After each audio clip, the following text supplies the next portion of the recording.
Okay guys, we're on the next install. We want to show you, and we wanted to make a video on a original GEM GR2 non-auto stop, where we're going to add a limit switch wire and we're going to do a full replacement for this 24 yellowfin.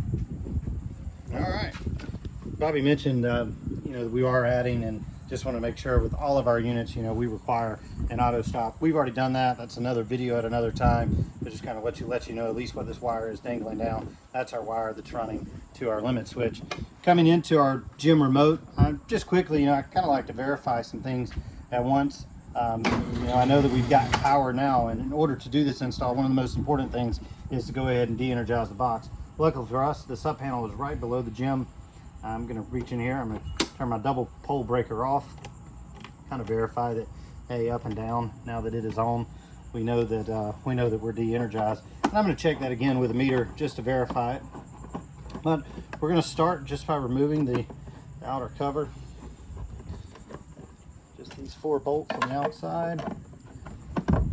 A little difficult to get to here. The door won't quite open. We won't have that problem with the Premier remote, as its size is a little smaller. It's going to fit in this space a little better as far as allowing access to that door. All right, we're going to reach in here. We're going to pull the cover back. As I mentioned, the most important thing is to do this safe. No reason to get hurt. Just going to use my amp meter here and check for voltage. And what I'm looking for on the bottom bottom left hand side of this contactor, if I touch that, I'm able to verify that there's no voltage, so we know that we're good to proceed. All right, we're going to begin just by doing a couple simple things, just looking inside of here. This GEM, this was one of the iterations where they already had it, came pre-wired with wire to the contactors, so it's really easy to do because everything is just wired knotted together as far as taking it apart.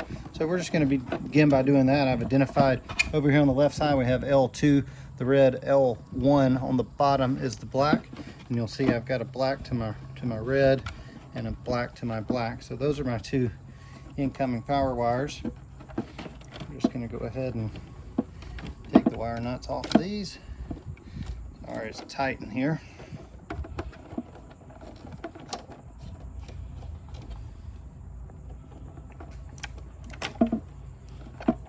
All right, so that's actually my incoming power to the box. I got L1 and L2. We noticed that it's stranded wire. That's important, a little different from some of the other videos we've done in the past. I'm sorry, solid wire. Other videos we've done in the past usually contain stranded. We're gonna loosen our neutrals, get those undone, and then we're just going to continue through here. We're going to just take loose all the motor connectors, and it looks, to me, I know the first time looks a little intimidating, but there's really nothing here. It's just wires to wires, colors to colors.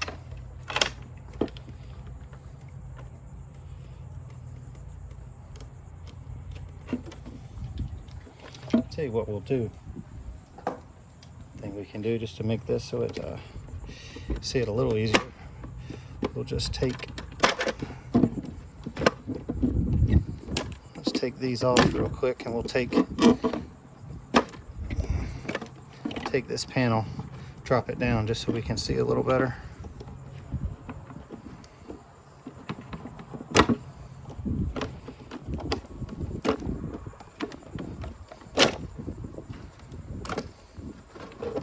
Gets out of the way,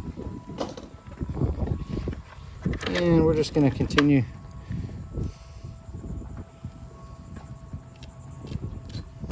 getting all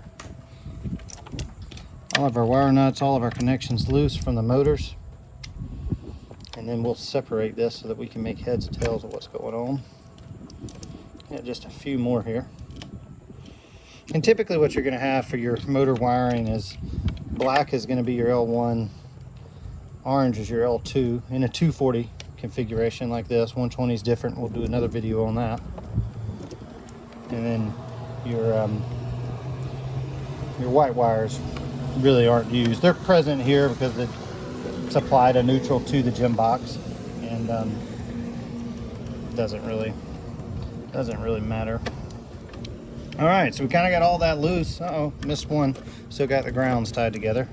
Let's get this last wire nut off.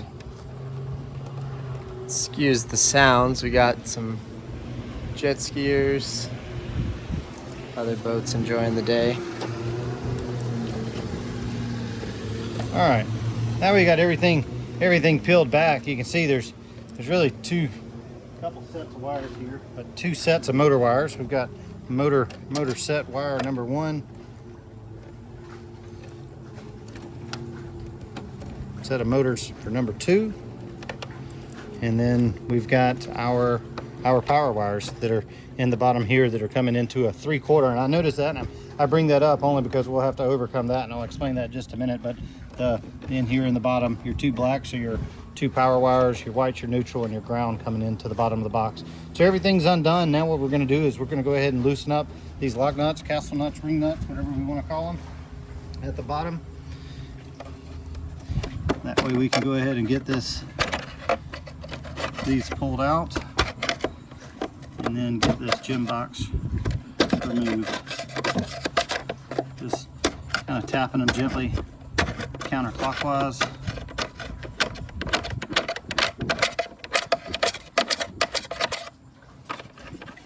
Just finish loosening these up.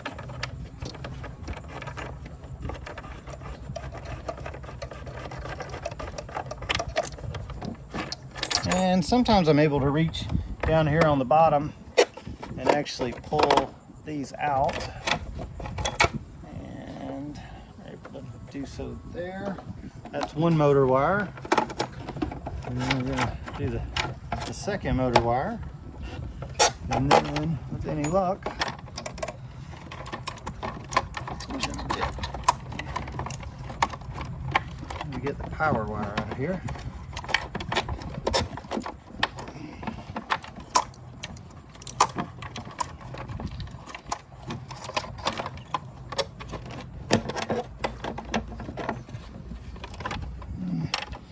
It is solid wire, I mentioned earlier. Sometimes it's doesn't bend the same way that stranded does, but that's okay.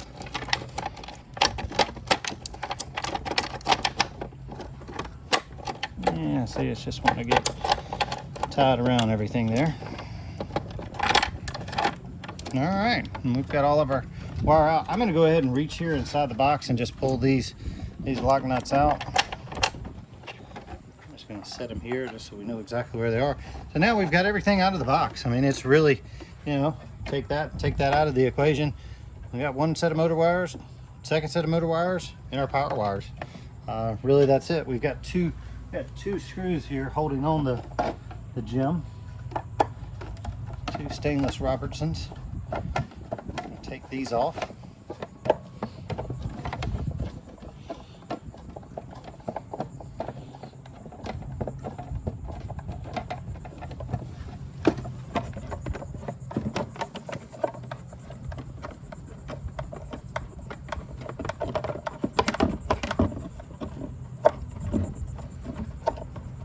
Almost done here with number 1, and then we'll get, like somebody used 3-inch screws and actually cut them off, which is fine.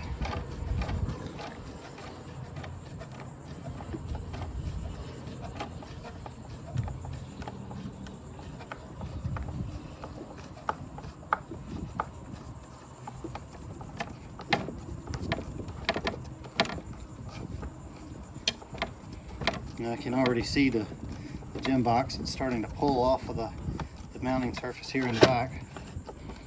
Yeah, it probably shows a little better.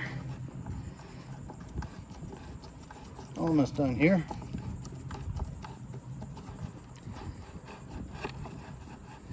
And that one's a full 3-inch screw there at the top. All right, we're gonna pull that away, and just gonna Should be able to pop it right off there. Just lift the gem box right out of the way and set it to the side. All right, this is kind of what we're left with. Now, like I said before, kind of just to reiterate here, we've got power wires, we got two motor wires. And the way that we've it was already routed. Yeah, we've already got our limit switch wire. So this is our 4 set of wire that we're going to use to connect to our Premier remote. What I'm going to do first, just so this is a little bit easier for us when we actually set the box, I'm just going to take this wire and straighten it out a bit, just so it's easier to slide. Definitely easier to work now without the other control unit in the way.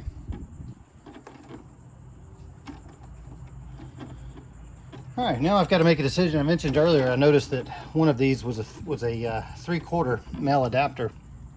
Kind of a little untraditional way that they really transition from the liquid tight to the male adapters, but we're going to leave that for now because that's not our focus of this conversation. But rather, we're just showing how to switch over one of these boxes. So on the bottom of a Premier remote, typically you do have 4 1/2-inch knockouts here. One of them already comes fully knocked out, and then you have the option of how you're wanting to use the other ones. Now, I know that because all of these are 1/2-inch, one of these I'm going to have to enlarge, and what I'm going to do is I'm going to use a drill and a unibit, and we'll walk through that procedure right now.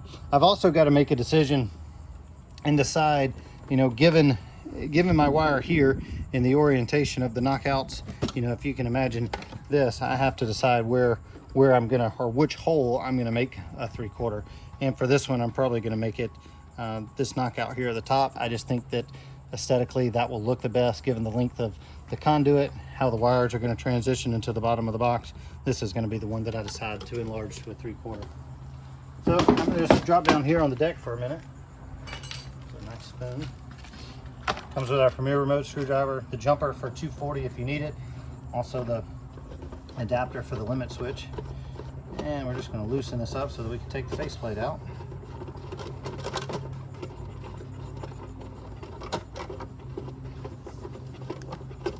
Almost there. We can set this to the side. I'm going to go ahead and begin taking this out.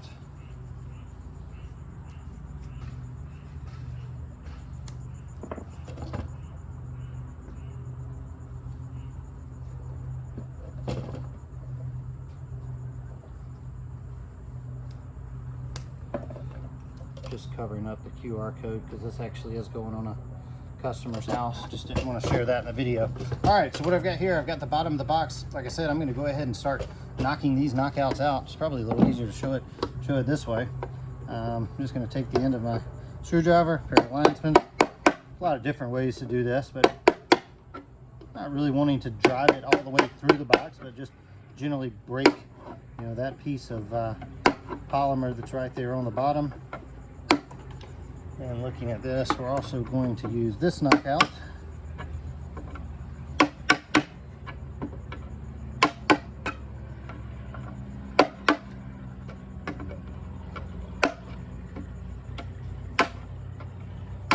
And then finally, we're going to use this 4th one, the little small one there in the middle. We've got it sized to be able to transition the limit switch wire into the bottom of the controller. All right, I'm going to open this up. I'm going to pull these pieces back.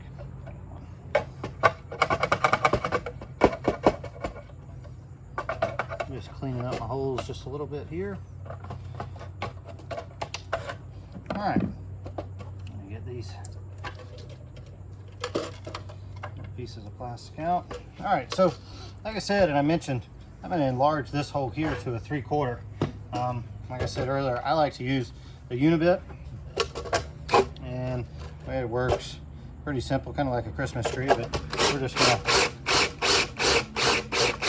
very gently just enlarge that hole a bit. Luckily for me, this is a 3/4 unibit, so I know exactly where I need to be. I'm going to clean it a little.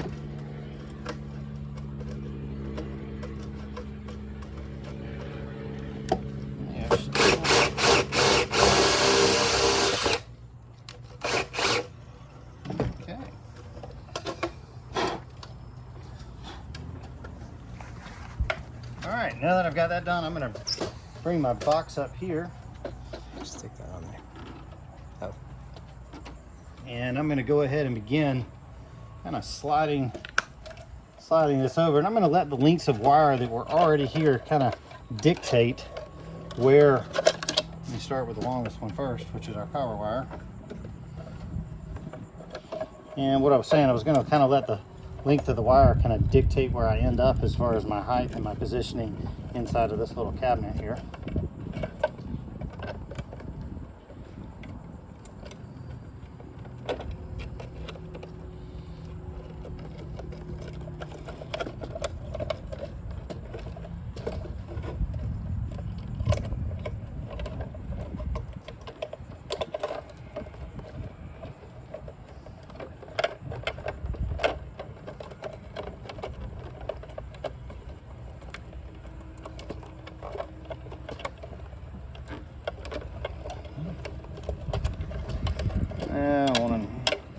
I want to give us a little problem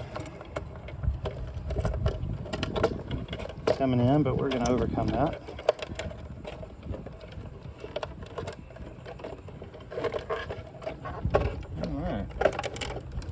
All right, we kind of see how that kind of lines up. What I'm going to do first is I'm just going to go ahead and seat the lock ring on this 3/4 male adapter that's on the bottom. Go ahead and tighten it. And I'm not going to tighten it all the way down. I'm going to leave it just a little bit loose so that it just gives me a little bit of flexibility. That way I can still kind of move my box around when I put it in its final mounting location. I'm going to do that the same for the other wires here.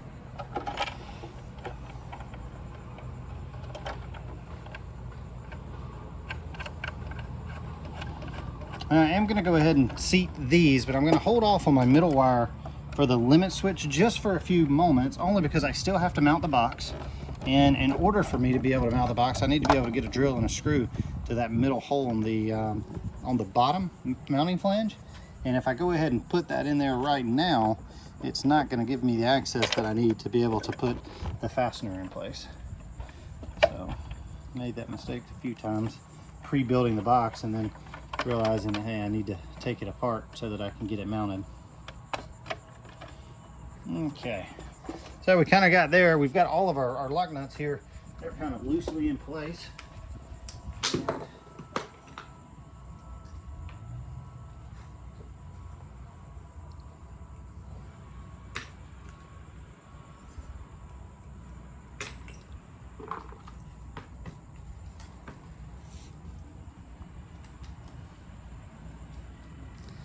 Now all these cords in here and power and motor wires, they're all plenty long enough, but if you had to extend your limit switch or your motor wires or your power wires, you can do so to make them fit, right? These are all plenty long enough.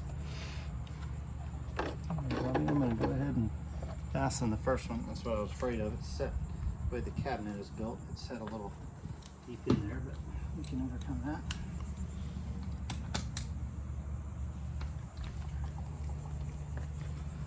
All right, I'm putting my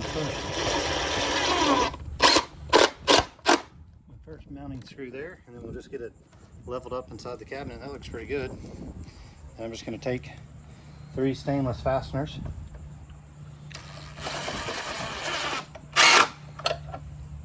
Two would probably be sufficient, but we'll make sure that it doesn't move. And the last one.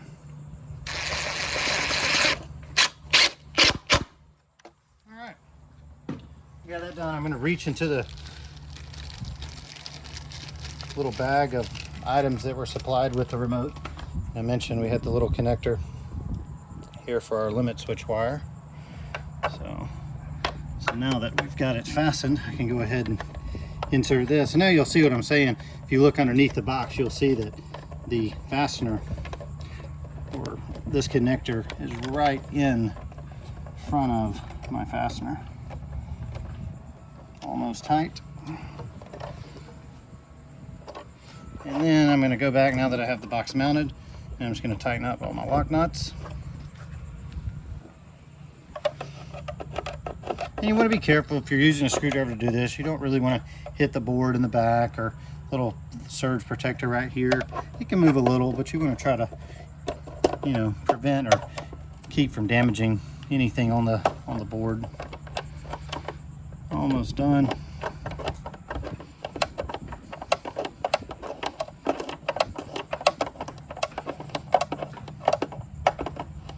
Probably good there. All right, we're going to begin connecting our wire. Actually, let's go ahead and push our limit switch wire through, since we did add that.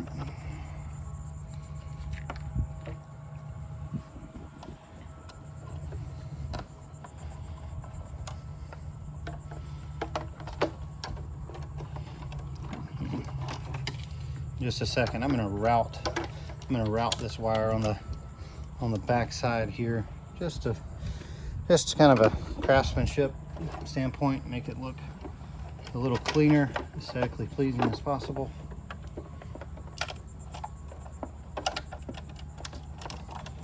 Only takes just a few seconds to try to make your work as neat as possible. All right, now we'll put this back in here. And what I really want to do, I just want to make sure I just need it long enough to get to the top of the board. So that's probably good. I'm going to tighten my connector on the bottom.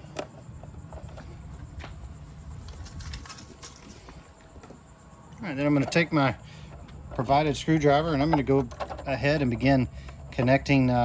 Let's do our power wires first. We know that we're looking at our power terminal here on the left-hand side. The wire does go in the far left-hand side of the connector. The right-hand side, these little holes, this allows you access to the spring clamps.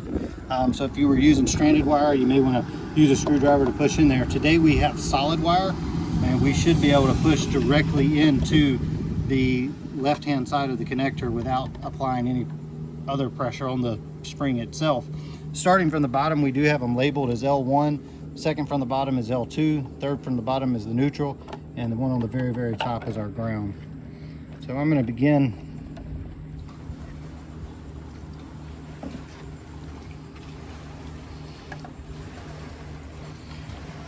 by connecting these. I'm just going to straighten these out. These were twisted together before with wire nuts, so they got a little bit of bend in them. The ground to me here is a little longer than what we need. I'm going to trim that off. And we're going to straighten this neutral wire out. And then we can go ahead and begin putting these in. I'm going to start from the bottom this time and do L1. And because it's a solid, I can push right in. Start with L2. And it's solid wire, they just push in so easy. Do our neutral next.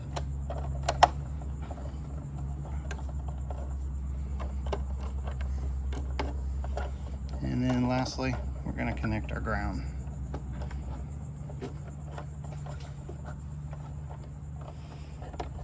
And I'm just going to kind of bend this wire a little bit here, just to try to make it look a little neater, kind of make some neat swoops. That way if anyone ever has to come behind me and they open up the front panel, they can see the wire laid out really nicely, kind of identify where it goes quickly. And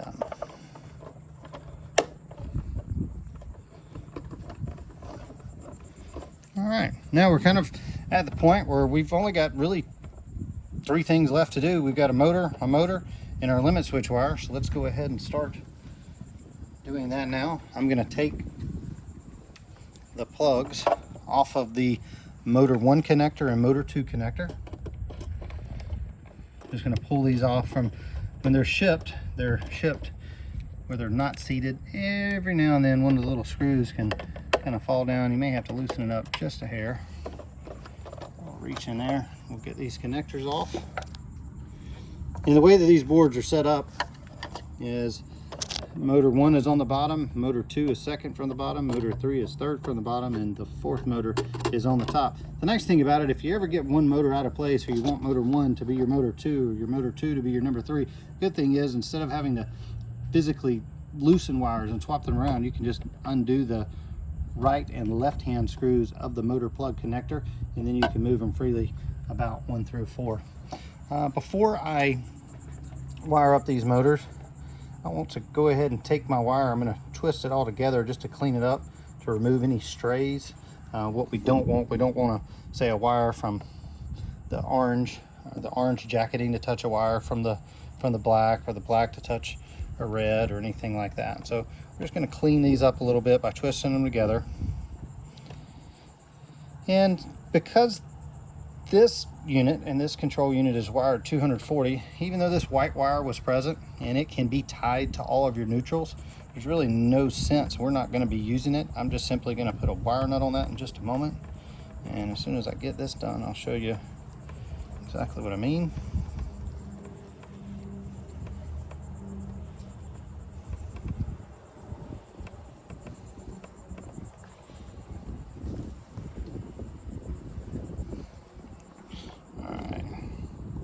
Take 2 of the red wire nuts that I had from that previous install. We're just going to put them on here because the white wire is not used. All right, now we're ready to proceed to do these motors. Now, we do suggest, and I really like to trim these wires back to approximately 3/16 of an inch, only because it just makes them fit in the plug a lot nicer, and then when they're twisted together, they go in there a little easier as well. We'll do that for motor 1, and we'll jump over here to motor 2.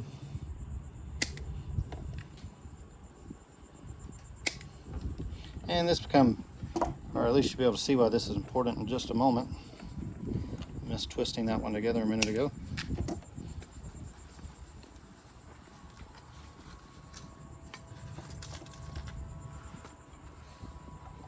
All right, onto my motor connector. I'm going to go ahead and loosen up the wires here. If we start going ahead, and while I'm doing this, if we're looking on the bottom of the board, starting left to right, you'll notice that we have the board marked. The far left, or the very first one on the far left, is our black wire, which is L1. The second connector, or the second pin from the left, that is L2, that is the orange wire. Then the third and fourth positions, either red or white, depending on the neutral. If you're wiring it with a neutral and 120 volt, this being 240, just to reiterate again, is not going to use that white. So you have the option to either use the third or the fourth pin from the left hand side to either control the motors clockwise or counterclockwise. And then the very last pin, that is our ground. So we're going to go ahead and again hooking it up. You'll see, remember, I cut these short, and I cut these short so that when we slide it into our pin, I don't have any wire exposed coming out of the top of the connector. The connector itself, it'll accept probably a 3/16 to a 1/4 of an inch at max. And just to go back over this again, you can watch, starting on the far left hand side, we have our black L1. Next pin over is L2, which is orange. I'm going to skip direction 1, and I'm going to go for direction 2.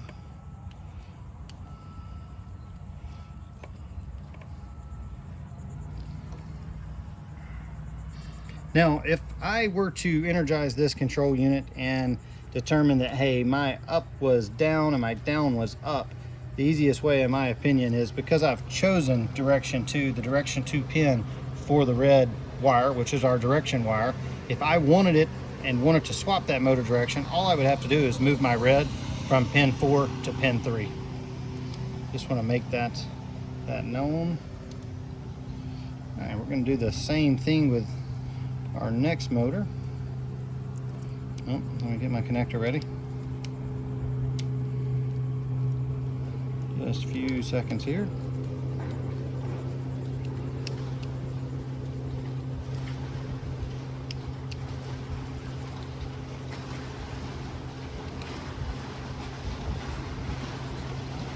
Start again with the black, going from working the plug from left to right.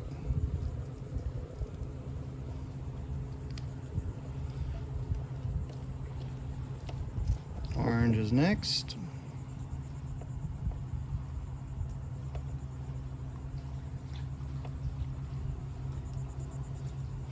I would like to say, I mean, keep in mind, you know, these color scenarios, they're This is typical. This is probably the way that, you know, in my career I've seen 80-90% of boat lift motors. Occasionally I'll open up a box, or you know, we've had to do an install, maybe there's a shortage of a color, or someone may have used all black wires and then put tape on them to denote, you know, which is which. Maybe someone used blue, yellow, and purple for their motor wires, and you just have to keep those straight as far as knowing, you know, what color really goes to what terminal. But for the most part, you're going to see these are the main staple colors you're going to see: the black, orange, red, white if 120 and used, and then green for ground.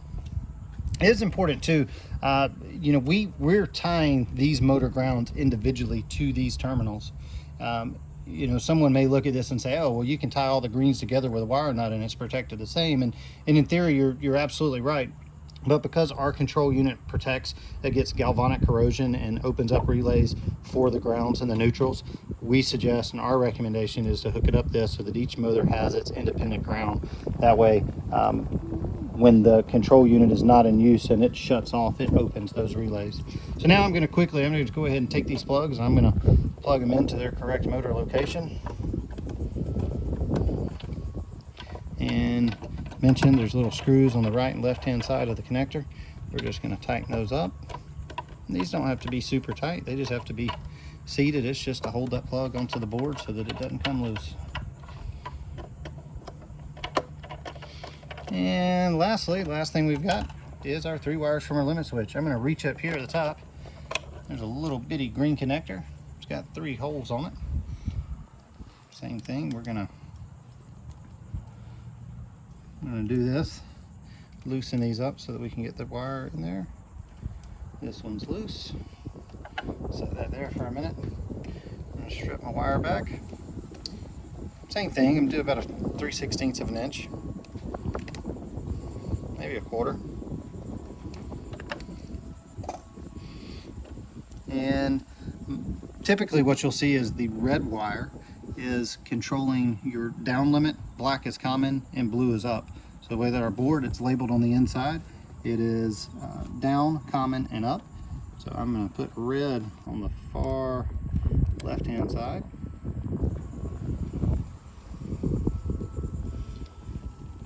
I'm going to put my common, my black wire, in the middle.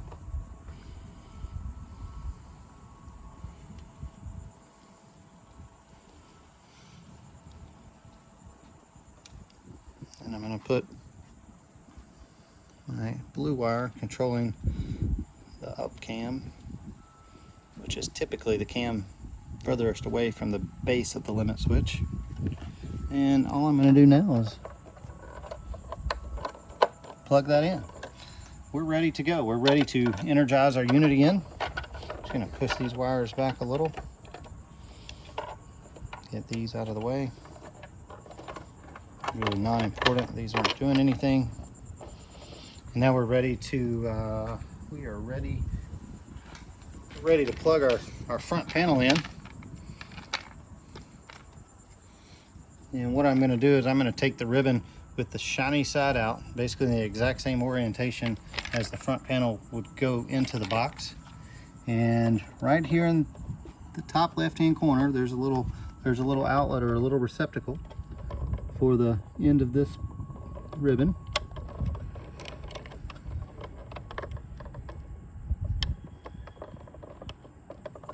And just kind of wiggle that in there gently. It's going to fully seat.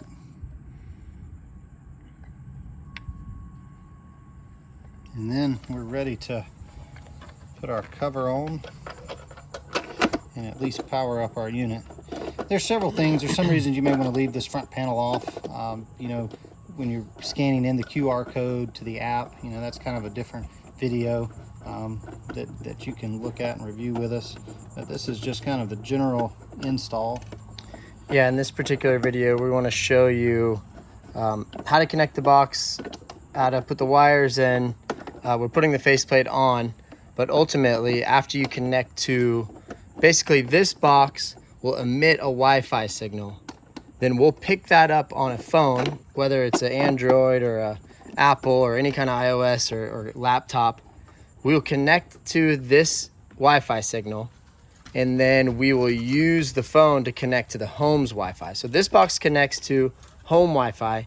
Then from there on, it uses the cell signal. So we're gonna put the box on, and we recommend usually putting the faceplate on with the power disconnected. So we're just gonna do that now, but this is a real customer, so we will save it for the next video to show you how to connect a box to the app. I'm just tightening this down. I feel pretty confident. I've done several of these. I'm gonna go ahead and energize the box again. We should see some interfaces here. You know, initially upon first setup of the box, the up and the down, they're gonna be red. The Wi-Fi light, it's flashing kind of a yellow, a real pale green maybe color here at the top. It's indicating that it's not paired with Wi-Fi. So that's really our first step, you know, in this whole process, is connecting this box to Wi-Fi. Just a minute here, let me just... So we are gonna show you now how to connect this box to Wi-Fi.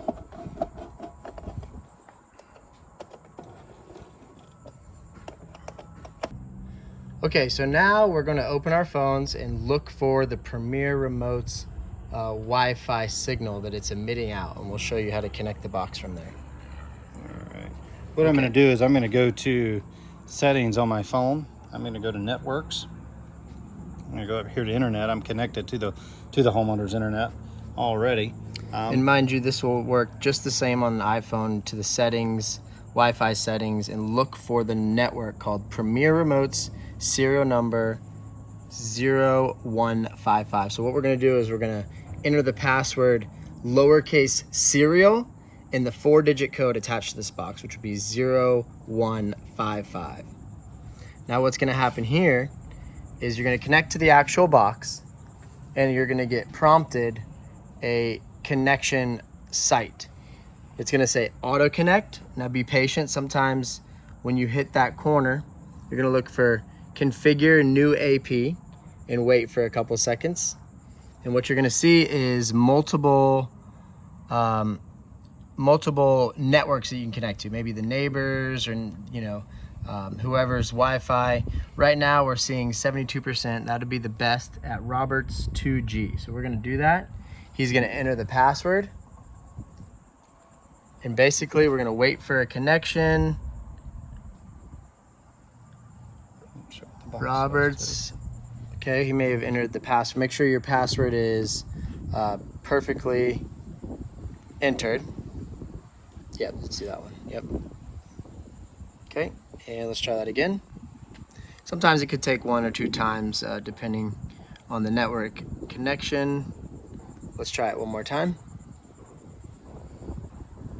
Are you sure that's the right deal? Okay.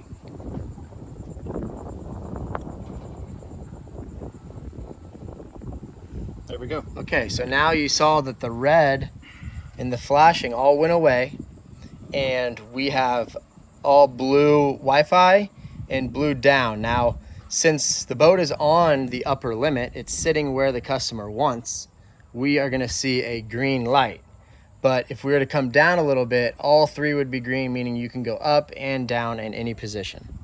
In our next video, we'll show you how to get this boat and box connected to the Premier Remote app.